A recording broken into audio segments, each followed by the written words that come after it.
Selamat pagi kita semua. Perkenalkan, nama lengkap saya Severinus Naheli, kelas 2B.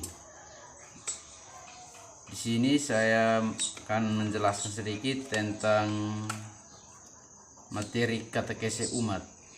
Katekese umat dibagi menjadi 3 bagian, yaitu yang pertama sejarah dan pengertian katekese umat. Yang kedua, tujuan katekese umat. Ketiga, proses katekese umat. Yang pertama, sejarah katekese umat.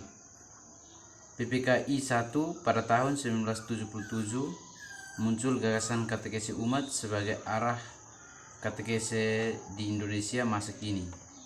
PPKI 2 pada tahun 1980 kembali ditegaskan gagasan katekese umat dari PPKI 1 agar lebih operasional. PPKI 3 pada tahun 1984 pembinaan katekese umat. PPKI 4 pada tahun 2004 mahasiswa berbicara tentang katekese umat. Yang kedua, pengertian katekese umat. Pengertian katekese umat diartikan sebagai komunikasi iman akan tukar pengalaman atau penghayatan anggota umat atau kelompok. Yang kedua, dalam katekese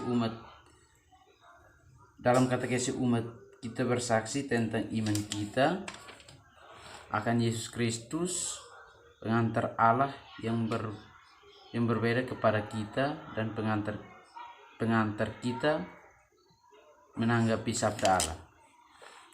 Ketiga, yang berkatekese adalah umat. Kristus menjadi pola hidup pribadi, fungsi pola kehidupan kelompok berbasis sekolah maupun perguruan tinggi. Katekese umat sering dibuat katekese dari umat, oleh umat, dan untuk umat. Yang keempat, dalam katekese yang menjemaat ini, pemimpin katekese bertindak terutama sebagai pengaruh dan pelancar fasilitator. Kelima, katekese umat merupakan komunikasi iman atau peserta sebagai sesama dalam iman yang sederajat yang saling bersaksi iman mereka. Yang keenam, tujuan komunikasi iman katekese umat adalah supaya dalam terang Injil kita semakin meresapi arti pengalaman dari kita. Yang kedua, tujuan katekese. Yang kedua, tujuan katekese umat. Yang pertama, membawa umat sampai perjumpaan pribadi dengan Kristus, memulai perjumpaan hati dan budi dengan saudara dan saudari, sesama mengadakan pertobatan hati.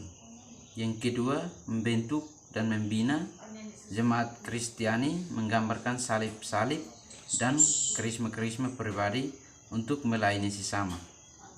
Yang ketiga, proses katekese umat. Langkah pertama, proses mengamati dan mengadari suatu fenomena tertentu dalam masyarakat yang kita angkat sebagai tema katekese umat. Yang langkah kedua, mengadari dan merefleksi situasi yang dianalisis dalam terang sabda firman Allah, mempunyai peran umat penting. Langkah ketiga, memikirkan dan merencanakan aksi untuk berjumpa supaya kita menjadi lebih sadar akan panggilan kita sebagai orang beriman untuk bertindak memperbaiki keadaan. Sekian materi yang saya bawakan.